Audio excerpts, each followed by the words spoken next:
Astro vastu predictions 2024। Astro vastu predictions हैं क्या, उसको समझने के लिए पहले हमें एस्ट्रो वास्तु को समझना पड़ेगा। अब एस्ट्रो और वास्तु, एस्ट्रोलॉजी और वास्तु से मिल के बना है, दोनों को कंबाइंड करके बनाया गया है। मैं इसको एक छोटे से एग्जांपल से आपको समझाती हूँ कि एस्ट्रो वास्तु क्यों रिक्वायर्ड है, केवल हम वास्तु पे वर्क क्यों नहीं कर रहे। वास्तु पे जब हम काम करते हैं तो एक फ्लोर, एक घर में अगर 3 भाई भी रह रहे हैं तो तीनों को अलग अलग फल मिल रहा है। एक बिल्डिंग में 3-4 फैमिलीज रह रही है, तीनों चारों को अलग अलग फल मिल रहा है। तो ये क्यों होता है, जबकि सबकी सेम एंट्री है, सबकी अगर किसी की S6 की एंट्री है तो सबके साथ ही प्रॉब्लम्स होनी चाहिए। किसी किसी का बहुत अच्छा चल रहा है, किसी के साथ ज्यादा प्रॉब्लम है, किसी के साथ कम प्रॉब्लम है। तो जब उनके एस्ट्रोलॉजिकल चार्ट देखे गए तो उसमें पता चला कि जिनकी प्रॉब्लम्स बहुत ज्यादा हैं वो राहु की दशा चल रही है, उनकी राहु की अंतर्दशा चल रही है उनकी, और जिनका अच्छा चल रहा है उनकी किसी पॉजिटिव प्लैनेट की दशा चल रही है।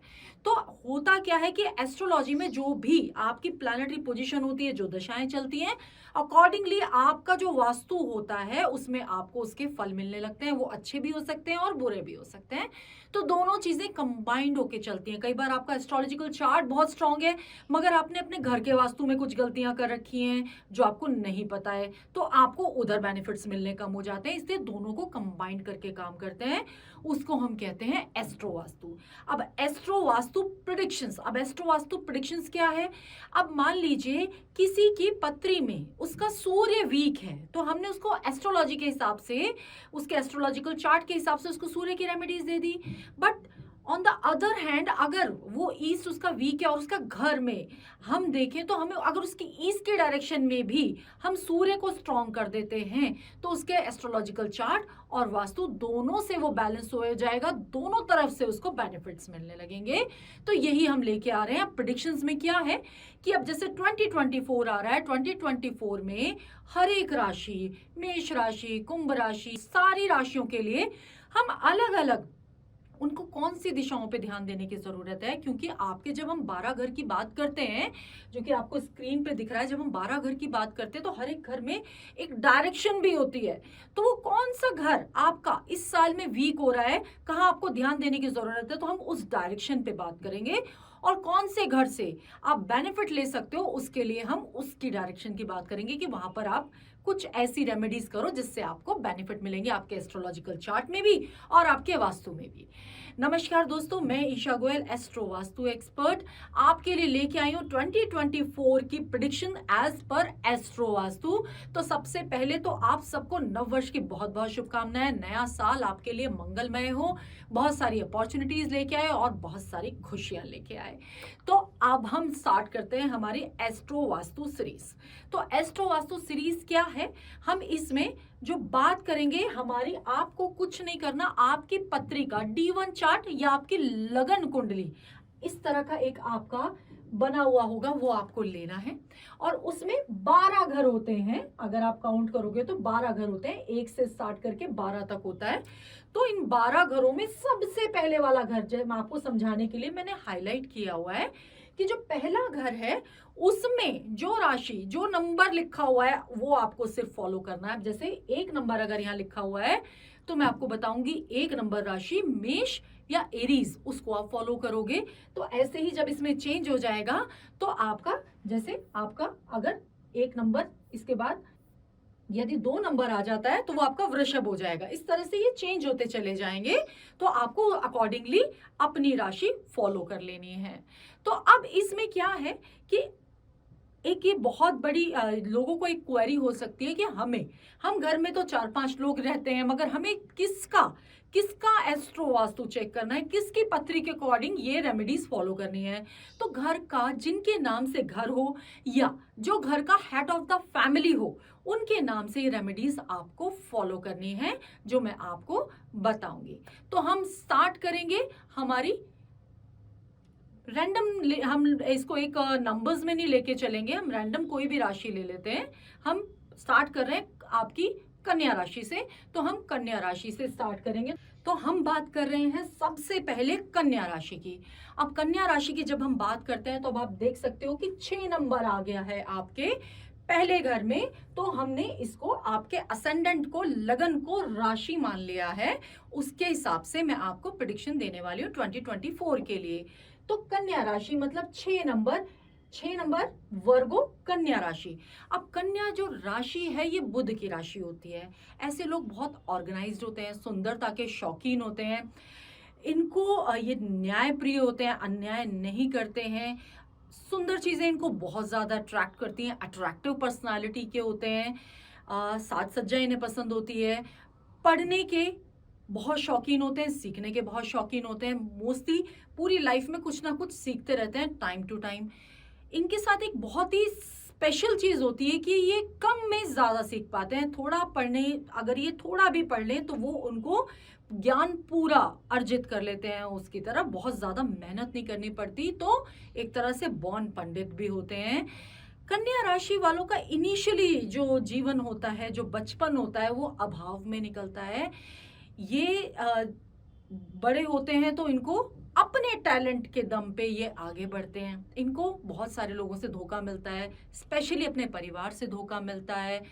थोड़े कंट्रोलिंग होते हैं, मीठा बोलते हैं और दिखाते नहीं हैं, बट इनके पास बहुत सारी पावर्स होती हैं, इनकी समाज में एक इज्जत होती है। तो ये सारी क्वालिटीज होती हैं कन्या राशि वालों में।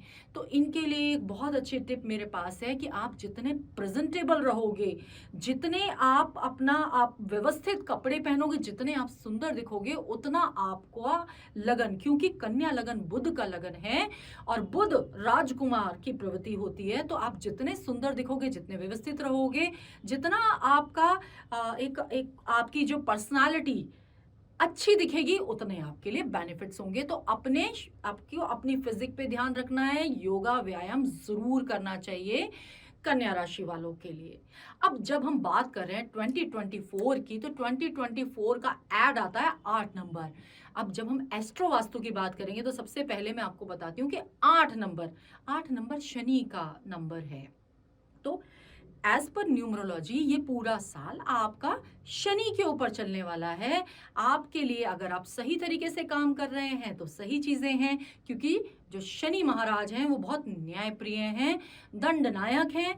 तो आप अगर मेहनत कर रहे हैं तो फल आपको जरूर मिलेगा, और आप अगर गलत चीजें कर रहे हैं तो आपको थोड़ा सा डरने की जरूरत है। तो जब हम बात कर रहे हैं शनि की, तो आपके लिए ये सबके लिए है कि आपको इस साल अपने घर की वेस्ट डायरेक्शन, जो कि शनि की डायरेक्शन है, उस पे आपका फोकस होना चाहिए। वेस्ट डायरेक्शन में अगर आपने कोई स्क्रैप या आपने कोई क्लटर रखा हुआ है तो प्लीज हटाएं। आपकी शनि की डायरेक्शन आपको इस साल बिल्कुल क्लियर होनी चाहिए, क्लटर फ्री होनी चाहिए। अब बात कर लेते हैं कि कन्या राशि वालों के लिए इस साल में एस्ट्रो वास्तु की क्या रेमेडीज आ रही हैं। कन्या राशि वालों को सबसे पहले तो फोकस करना है अपनी साउथ के डायरेक्शन पे। साउथ की डायरेक्शन से इस साल आप बेनिफिट्स क्रिएट कर सकते हो। साउथ की डायरेक्शन में आप अपना कैश बॉक्स रखो, आपका लॉकर हो सकता है। नॉर्मली लोग घर में पैसा नहीं रखते, तो आप थोड़ा बहुत पैटी कैश हो गया, कोई भी आपकी वैल्यूएबल चीजें हो गई, वो आप रख लीजिए। उतना भी नहीं कर सकते तो एक छोटी सी गुल्लक रख दीजिए जिसमें आप कॉइन्स डालते रहें। तो वो आपको साउथ की डायरेक्शन का बेनिफिट लेना है। आपको बेनिफिट लेना है अपनी नॉर्थ ईस्ट की डायरेक्शन का। जैसा कि मैंने आपको बताया कि आपका इस साल में घर और गाड़ी खरीदने का बहुत अच्छा योग बन रहा है, तो नॉर्थ ईस्ट की डायरेक्शन आपको हेल्प करेगी। नॉर्थ ईस्ट की डायरेक्शन आप मेक श्योर करो कि आपकी खाली हो, भारी ना हो, क्लटर तो बिल्कुल नहीं होना चाहिए, थोड़ी सी एरी हो, थोड़ा सा ओपन हो। आपकी नॉर्थ ईस्ट के डायरेक्शन में आपने कहीं कोई रेड कलर तो नहीं लगा रखा, कोई रेड कुशंस भी हो सकते हैं, रेड कर्टन्स, आपकी कोई रेड फ्लावर्स हो सकते हैं, एनी रेड थिंग आपको अगर आपने नॉर्थ ईस्ट के डायरेक्शन में रखी हुई है तो उसको वहां से हटा दीजिए। तो आपका घर गाड़ी तक पहुंचने का सपना आसान हो जाएगा। इसके बाद आपको फोकस करना है अपनी नॉर्थ वेस्ट की डायरेक्शन पे। अब नॉर्थ वेस्ट की डायरेक्शन पे कन्या राशि वालों को इस साल लगाने चाहिए रनिंग हॉर्सेस व्हाइट कलर के, तो वो आपके लिए नॉर्थ वेस्ट की डायरेक्शन से बेनिफिट्स लेके आएंगे। अब आपको ध्यान कौन सी डायरेक्शंस पे रखना है, आपको सबसे पहले चेक करनी है अपने घर की south west direction. South west की डायरेक्शन में अगर आपने कोई क्लटर रखा हुआ है, साउथ वेस्ट की डायरेक्शन में अगर आपका कोई पिट है, साउथ वेस्ट की डायरेक्शन में आपने कोई ब्लू या कोई और लाउड कलर्स लगाए हुए हैं तो बिल्कुल हटा दीजिए। साउथ वेस्ट की डायरेक्शन में येलो कलर हो सकता है, साउथ वेस्ट की डायरेक्शन में अर्दी शेड्स लगाने हैं आपको उसके बेनिफिट्स लेने के लिए। साउथ वेस्ट की डायरेक्शन में कोई वाटर एलिमेंट नहीं हो सकता, और साउथ वेस्ट की डायरेक्शन अगर आपके घर में डाउन है तो इस साल आपको प्रॉब्लम्स आ सकती है। तो साउथ वेस्ट की डायरेक्शन का ट्रीटमेंट करना आपके लिए बहुत ज़रूरी है। इसके साथ ही आपकी आ रही है नॉर्थ की डायरेक्शन। अब नॉर्थ की डायरेक्शन की जब हम बात करते हैं तो अगेन आपके नॉर्थ की डायरेक्शन में आपको रेड कलर बिल्कुल नहीं लगाओगे। कोई रेड कलर के फ्लावर्स या आपने कोई रेड कुशन या रेड कारपेट अगर आपने लगाया अपने नॉर्थ की डायरेक्शन में तो प्लीज़ हटा दीजिए। नॉर्थ की डायरेक्शन में इस साल आप कोई वाटर एलिमेंट ऐड कर सकते हो, वो आपको बेनिफिट्स देगा। नॉर्थ की डायरेक्शन को आपको हल्का रखना है, और अगर इस डायरेक्शन में आपकी खिड़कियां या दरवाजे या कोई बालकनी है तो उसको ओपन रखिए, थोड़ा सा घर में पॉजिटिविटी आने दीजिए। नॉर्थ की डायरेक्शन से आपको स्पेशली स्क्रैप, अगर आपने कोई लोहे लोहे कोई आपका जंग लगा हुआ कोई भी औजार, इस तरह की चीजें अगर आपने अपने नॉर्थ की डायरेक्शन में रखी हुई हैं तो प्लीज हटा दीजिए, अदरवाइज आपको प्रॉब्लम्स आएंगी। तो ये था 2024 prediction as per astro vastu for Kanya राशि। तो मैं Isha Goyal build destiny with Isha में आपका स्वागत करती हूँ। अगर आपने हमारे चैनल को अभी तक सब्सक्राइब नहीं किया है तो प्लीज कर लीजिए। हम आपके लिए बड़े इंटरेस्टिंग और नए नए टॉपिक्स लेके आते रहेंगे, और वीडियो आपको कैसी लगी ये कमेंट बॉक्स में कमेंट करके जरूर बताइए। Thank you.